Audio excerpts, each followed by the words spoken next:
बारिश की सीजन आने वाली है और ऐसे मौसम में कोई प्यारा सा हिल स्टेशन हो जहां आप कुछ दिन बड़े आराम से बिता सके तो क्या कहना। राजस्थान का एक लौता हिल स्टेशन जो करीबन 1220 मीटर मतलब 4000 फीट की हाइट पे है, जिसका प्राचीन नाम है अरबुदा, जो अब माउंट आबू के नाम से जाना जाता है। इस पहाड़ी इलाके के ठंडे और सुहाने मौसम का मजा लेने टूरिस्ट दूर दूर से यहाँ खींचे चले आते हैं। माउंट आबू केवल आज ही नहीं लेकिन बहुत पुराने समय से लोगों को लुभाता आया है। उस समय में भी जब राजा महाराजा या राजघराने को लोग राजस्थान की जबरदस्त गर्मी से बदहाल हो जाया करते थे, तब उनकी सबसे पहली पसंद माउंट आबू ही हुआ करती थी।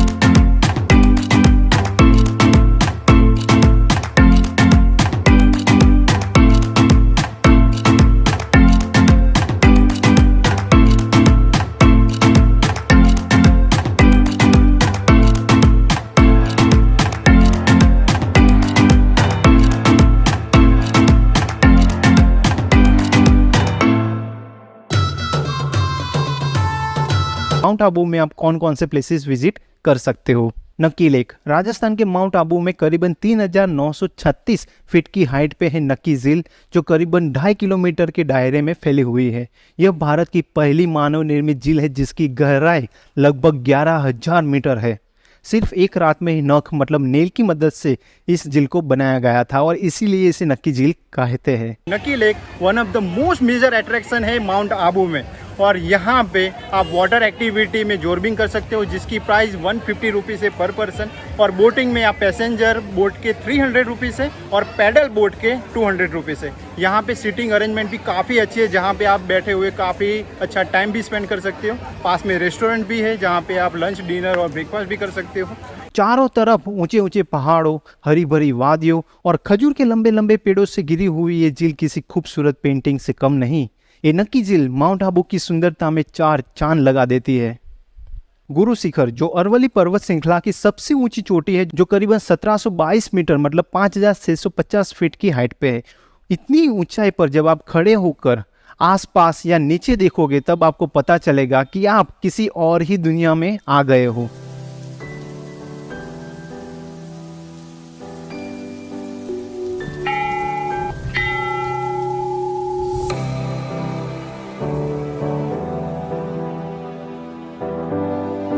Sunset point. सूर्यास्त का बेहतरीन नज़ारा देखने के लिए राजस्थान में इससे अच्छी जगह कोई हो ही नहीं सकती।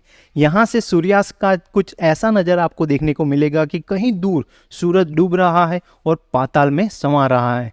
इस हैरत अंगेज नज़ारे को देखने के लिए ज़्यादातर टूरिस्ट इवनिंग के समय यहाँ पहुँच ही जाते हैं।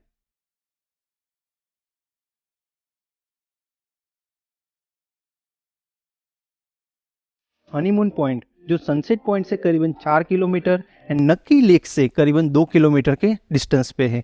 माउंट आबू की घाटियों का अद्भुत दृश्य आपको यहाँ से देखने को मिलेगा और ठंडे पवन की लहर भी आपका दिल जीत लेगी। टूरिस्ट यहाँ पर बैठे हुए घंटों बिता देते हैं। ऐसी प्यारी जगह जब आप विजिट करोगे तब आप खुद ही समझ जाओगे कि इसे हनीमून पॉइंट क्यों कहते हैं।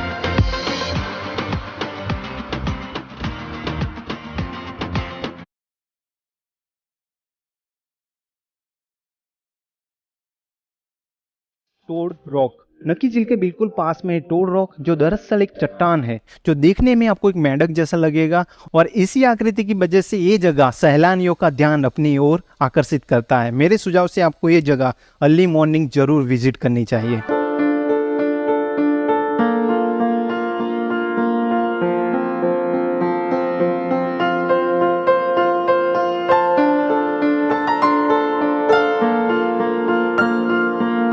गौमुख टेम्पल।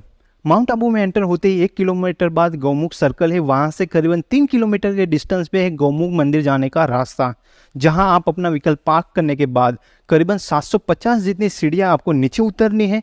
यहां पत्थर के बने हुए गौमुख से सदा के लिए सरस्वती नदी का पानी बहता ही रहता है और इसीलिए इस स्थान को गौमुख कहा जाता है। यहाँ पर गुरु वशिष्ठ का एक अनोखा आश्रम भी है और ऐसा भी माना जाता है कि भगवान श्री राम ने अपनी शुरुआती शिक्षा यहीं प्राप्त की थी।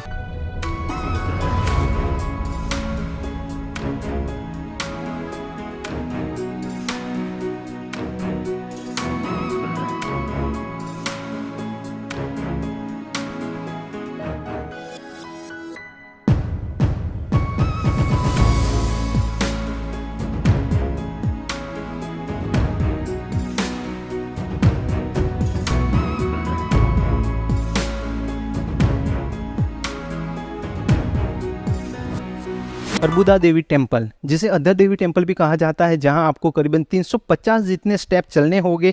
बाद में आप एक गुफा में बैठे हुए माता जी के दर्शन भी कर सकते हो। वैसे अधर का मतलब होता है होठ यानी लिप्स। 51 शक्तिपीठ में से यहाँ होठ का महत्व है। ये पवित्र जगह आपको विजिट करने में करीबन 2 से 3 घंटे जितना समय लग सकता है। ट्रेवर्स टैंक, जो गुरु शिखर रोड पर एक अनएक्सप्लोर प्लेस है जहां काफ़ी कम लोग जाते हैं। मैंने भी पहली बार ये जगह विजिट की और सच कहूँ तो आपको भी ये खूबसूरत जगह जरूर विजिट करनी चाहिए। वैसे यहाँ एंट्री टिकट लेनी पड़ेगी, बाद में आप अपना व्हीकल लेकर या फिर चलते हुए आगे जा सकते हो। यहाँ एक बहुत ही खूबसूरत लेक है जिसमें काफ़ी सारे क्रोकोडाइल्स और मछलियाँ भी है। पास में 2 माउंटेन है, एक है वैली व्यू पॉइंट और दूसरा है आबू व्यू पॉइंट। अगर आप वाइल्ड लाइफ फोटोग्राफी में इंटरेस्टेड हो तो this is must visit place for few amazing birds. Achleshwar Mahadev temple, नकी झील से करीबन 9.5 किलोमीटर के डिस्टेंस पे है अचलगढ़, जहां आप अचलेश्वर महादेव मंदिर, जैन मंदिर और चामुंडा माता जी का मंदिर भी विजिट कर सकते हो। वैसे मैं आपको बता दूं कि अचलेश्वर महादेव मंदिर में भगवान शिव के पैर के अंगूठे की प्रतिमा है जिसकी पूजा की जाती है। दिलवाड़ा जैन टेम्पल, 11वीं और 13वीं शताब्दी के बीच स्थापित दिलवाड़ा जैन मंदिर देश में वास्तुशिल्प पूर्णता के सर्वश्रेष्ठ नमूने में से एक माना जाता है। सफ़ेद संगमरमर से उकरे गए इन मंदिरों के आंतरिक भाग में दरवाजे से लेकर छत तक हर एक जगह जटिल डिजाइन है। माउंट आबू में दिलवाड़ा जैन मंदिर आप अवश्य जाए। दिलवाड़ा जैन मंदिर 5 मंदिरों से बने हैं: विमल वसाई, लूना वसाई, पित्तलहार, पार्श्वनाथ और महावीर स्वामी, जिनमें से सभी की अनुकरणीय संरचनाएं हैं और बेजोड़ आध्यात्मिक वाइब्स देते हैं। इसके अलावा भी आप Brahma Kumari home Shanti Bhavan, peace park, mount Abu wildlife sanctuary, Swaminarayan Mandir और आबू शॉपिंग मार्केट इत्यादि जगह भी विजिट कर सकते हो। अब हम बात करते हैं कि आप माउंट आबू कैसे पहुंच सकते हो। माउंट आबू जयपुर से करीबन 500 किलोमीटर, उदयपुर से 160 किलोमीटर और अहमदाबाद से 230 किलोमीटर के डिस्टेंस पे है। अगर आप बाई फ्लाइट आना चाहते हो तो उदयपुर एंड अहमदाबाद नज़दीकी एयरपोर्ट है। अगर आप बाई ट्रेन आना चाहते हो तो आबू रोड नज़दीकी रेलवे स्टेशन है जो करीबन 26 किलोमीटर के डिस्टेंस पे है। अगर आप बाई बस या टैक्सी से आना चाहते हो तो राजस्थान या फिर अहमदाबाद से आपको पब्लिक एंड प्राइवेट ट्रांसपोर्टेशन भी मिल जाएगा। माउंट आबू पहुंच तो गए, लेकिन रहने के लिए अगर कोई अच्छी सी जगह मिल जाए तो इस ट्रिप में 4 चांद लग जाए। देखो, वैसे तो माउंट आबू में होटल्स, रिसोर्ट, गेस्ट हाउस की कोई कमी नहीं है। आपको धर्मशाला और मंदिर भी मिल जाएगा रहने के लिए। लेकिन अगर आप नक्की लेक के आसपास में कोई होटल बुक कर रहे हो तो बेहतरीन व्यूज़ तो आपको मिलेगा ही मिलेगा, लेकिन कुछ प्लेसेस भी आप बाय वॉक एक्सप्लोर कर पाओगे। होटल्स की प्राइस रेंज के बारे में अगर बात करें तो यूजुअली 800 रुपीज़ से स्टार्ट होती है। देखो, माउंट आबू एक पॉपुलर डेस्टिनेशन है जहां आपको देश के कोने कोने से आए हुए लोग मिलेंगे और इसीलिए यहां आपको इंडिया की हर एक डिश खाने को मिल जाएगी।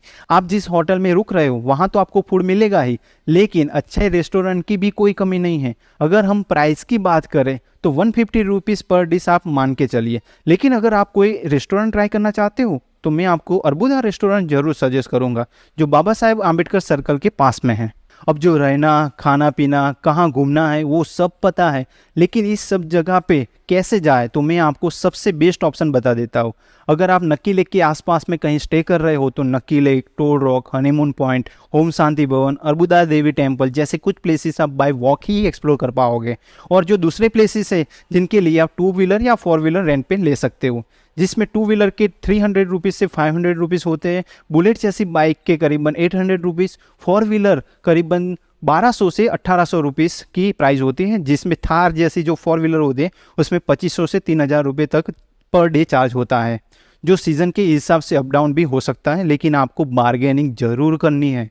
वैसे तो माउंट आबू विजिट करने के लिए 2 दिन काफ़ी है, लेकिन अगर आप हर एक जगह को बड़े आराम से अपने टाइम के हिसाब से विजिट करना चाहते हो तो मिनिमम 5 दिन तो चाहिए ही चाहिए। यूजुअली वीकेंड में टूरिस्ट 2 दिन के लिए ये ट्रिप प्लान करते हैं और इन हसीन वादियों का मनमोहक नज़ारा एंजॉय करते हैं। माउंट आबू आप किसी भी सीज़न में विजिट कर सकते हो, लेकिन गर्मी के मौसम में आपको ज़्यादा टूरिस्ट देखने को मिलेंगे। लेकिन मेरे हिसाब से अगर आप मानसून में आ रहे हो तो ये प्यारा सा हिल स्टेशन किसी जन्नत से कम नहीं। अगर आप माउंट आबू के बारे में और भी ज़्यादा डिटेल में जानना चाहते हो तो मेरी माउंट आबू रिलेटेड जो प्लेलिस्ट है वो आप देख सकते हो, जो आपको स्क्रीन में यहीं कहीं